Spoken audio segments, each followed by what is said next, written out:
Ellie, what do you have to show us? In no particular order, I'm going to do this book first, which is Annihilation. Annihilation was really the baby of Dan Abnett and Andy Lanning, and it's the omnibus. This book has gone out of print, by the way. Serious money. Already? Yeah. Oh yeah. Oh yeah. Look, if you look this up on Amazon, like how much it's going for now, it's crazy money already. People love this book. This is one of the all-time modern favorites. It is the beginning of the space opera that had disappeared from Marvel for nearly 20 years. And since Jim Starlin, there has not been such a big reboot as Dan Abnett and Andy Lanning. And they did the most fantastic job. And the Annihilation Saga was originally 3 books, hardcovers that came out. Obviously, they were originally single issues, but there are 3 books that came out. You had Annihilation's book 1, 2, and 3.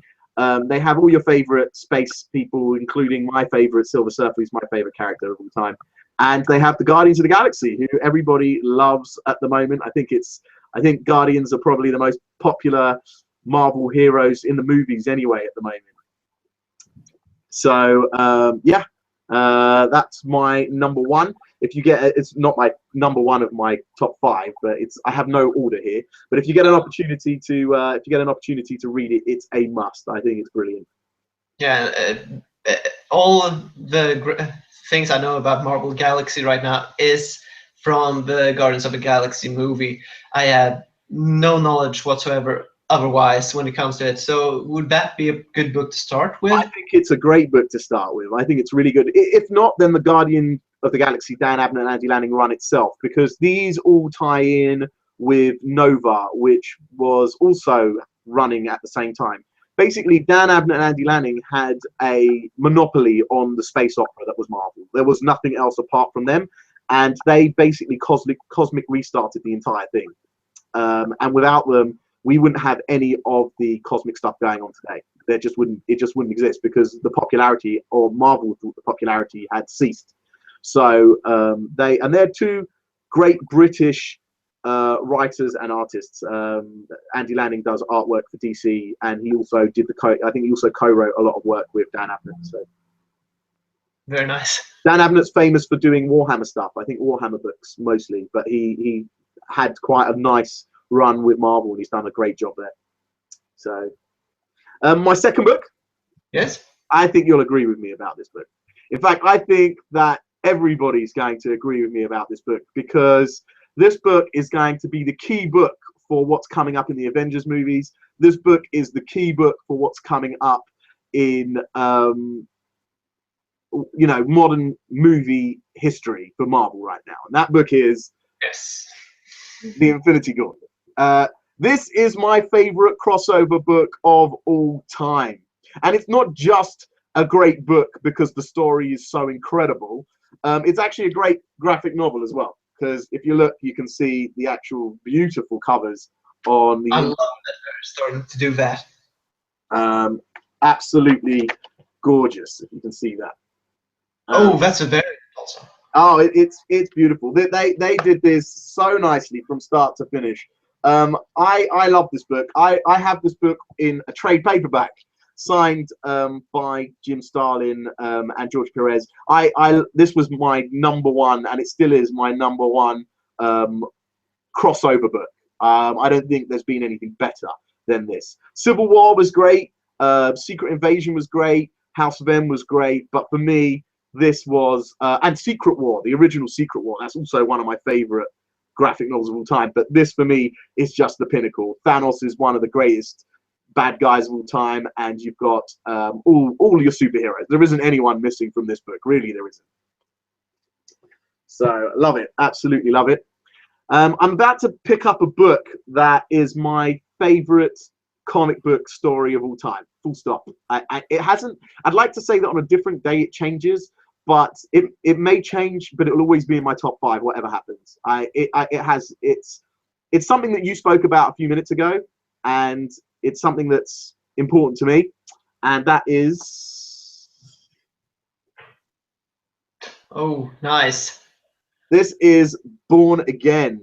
Born Again is in the companion of this omnibus. It also has Daredevil, the Man Without Fear. So there's actually a few books in here. It's written by Frank Miller, and it's pretty much, I think, the best Daredevil story ever written. In fact, I think it's one of the best Marvel stories ever written. In fact, I would say it's even one of the best comic book stories ever written.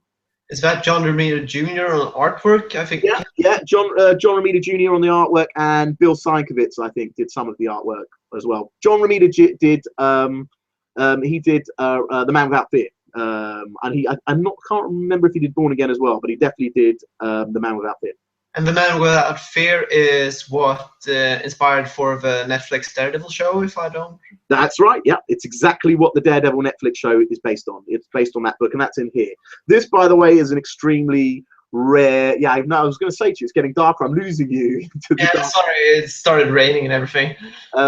This book is extremely rare to get hold of. It's, I would say, in the top 5 rarest omnibuses. I'd never see it on eBay.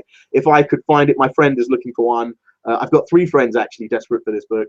If anyone sees one, please let me know. Send me a message on YouTube. I got a lot of people looking for this book, but none of us can get hold of it. I was very lucky. I was very, very lucky. I'll tell you as soon as I see 3 copies out. Have you read it? Have you read Born Again? No, I've only read the 3 paperbacks of Michael Bendis, and it was some of the best stuff that I've ever read. I think I read all 9 of them just in 3 days. Right, whoa. That's called binging, my friend. Yes. Yeah. But it was totally worth it. Yeah, oh yeah. My number 4, this is representative of an entire storyline, really, but I bought this because it is such a special graphic novel in this state, as well as being one of my favorite graphic novels of all time, and that is Lock and Key. So nice. I love that story. That collection I've got there is a special limited edition IDW collection of book 2, and there's even like a hidden key in the book, which is really cool. But that story is pretty much one of my favorite stories. So well crafted, so brilliantly put together. And I think right now they're coming out with master collections. So if you get an opportunity to pick that up, now is the time.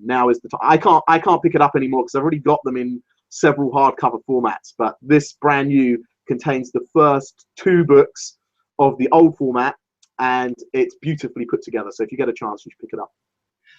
I'm thinking about double dipping on that once I've got all the other individual indie comics in hardcover form that I'm looking for, like Invincibles and DMZ and so on. Right, yeah.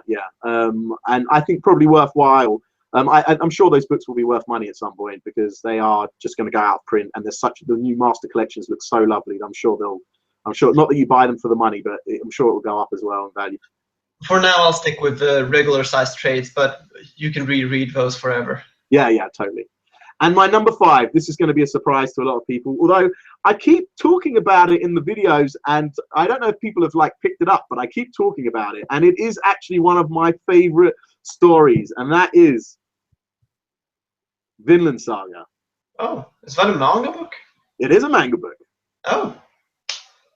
Is that against the rules? Did I break the rules? No, I didn't expect it, but it's all right. That's good, isn't it? I've broken expectation. That's a good thing, right? Yeah, that's a good thing. Right. Vinland Saga, although it is a manga book, feels very much like an East meets West graphic novel, probably because of the fact that it's based on Vikings. It's not so much based on I don't know. Just a typical ninja or samurai show. Yeah, it hasn't got that Japanese tint to it, but it does obviously have that manga style. The writing is just unbelievable. I think that the writing is beautiful, and for something that doesn't or very rarely ever happens in manga, it's in hardcover format. That's a reason enough to buy that. That is really, isn't it? And they're cheap. They're like $10 for the book. For a hardcover. It's a no-brainer. There are 5 books out at the moment. The 6th book's about to come out. It is a no-brainer. This book is incredible. And you see my collection, you'll know I've read a few books. I promise you you will not be disappointed. Now when we still talk manga books just for a little more while, Yeah. I'll have to ask you: have you read Death Note? Of course, of course. Who has not read Death Note? I've read. I would say the main manga runs on stuff. So I've read Death Note. I've read Full Metal Alchemist. I've read Dragon Ball Z. I've read a little bit of Naruto, although I've been following it mostly in the TV series, which makes me want to punch myself in the face. I've read Bleach, and the other one that I've read is Attack on Titan, which is Yes, with Marvel now, weirdly. weirdly. Now, when it comes to Death Note, I think it's most people they're missing out on it just because it is a manga book and an anime series. Most people are missing out because they just want to keep with the Western stuff, Marvel and DC and so forth. I'm going to be honest. If I would get more manga stuff, if they brought them out in hardcover formats, it's that simple for me. Yeah, it They're would all right. probably help the industry if not. But if imagine if Death Note would come out right now from, let's say, Vertigo or Image Comics, it would be obviously the hit it was in the beginning in 2003 or something. Yeah. Was it first come out. But if it would be published now in Image Comics or any other indie comic book, it would be such a great hit, and most people would love it. So what I do is I recommend Death Note to everyone. Should read it, at least pick up the first. The first one, yeah. The first volume, yeah. I think that the second series and the third series, or the second arc and the third arc, were not as strong. No, yeah, they weren't the first one. Because of character change and whatnot. Yeah, yeah. But the first story arc was so strong and so cleverly put together. And yeah, because it builds up all the potential that the Death Note has, and with the people and the cast. Yeah, yeah, yeah. I'm always open to people. You feel free to leave comments in the comment section below, and let me know if there's any really amazing, manga series that I've missed in some way or haven't read. But I think I've got the majority of the main stuff. I always get like little messages from friends to read certain things, and please don't offer me to read what's it called? What's it? The pirate one. That just pisses me off. That series. One Piece. I cannot stand One Piece. I hate that. I hate the TV series and I hate the comic book. Leave me alone, One Piece. Oh my God! If my girlfriend hears you right now, she'll walk into this room and tell you you're so wrong. Nothing happens. There's still a grand line. 600 issues later. It makes me want. Oh my God! Please don't start me on that. I haven't watched it. I haven't read the manga, but I do get that there is a lot of filler episodes. Yeah, too many for me, I'm afraid. Yes. So yeah, I'm apart from One Piece. Feel free to recommend something to me. Yes, I've read some more manga books. Some I've sold. I'm re-buying the Yu-Gi-Oh manga books at this point, and the other manga series that I have is actually in hardcover, omnibus size of High School of the Dead. Oh right, okay, nice. Yeah, is it good? Yeah, it's good. It's a bit tongue in cheek because it's a bit daring with the artwork and everything. Is it anything like Morning Glories or? If Morning Glories was very over sexualized. It's not sexualized enough for you? Morning Glories, no. Kind of does have a sexual feel to Morning Glories, no? Well, I love the characters and everything, and I think Morning Glories is written by one of the writers that wrote Lost. Is it? Did he write Lost? Spencer? I believe so. He was involved in some of the episodes, at least. Wow, did not know that. You kind of get the same feeling and everything when it comes to the time traveling. You're right. You're right. There definitely is. I didn't think about that, but yeah, there's definitely something that feels similar. Honorable mentions, Morning Glories, of course, for everyone that needs to have this great epic cliffhanger in the end of each issue. Yeah. For you. Well, they're up to the third hardcover. Do you know when the fourth one's coming out? I'm waiting for that. I don't know. For me, they could release a new hardcover each month, and I would buy it. So yeah, totally. Yeah, it's brilliant.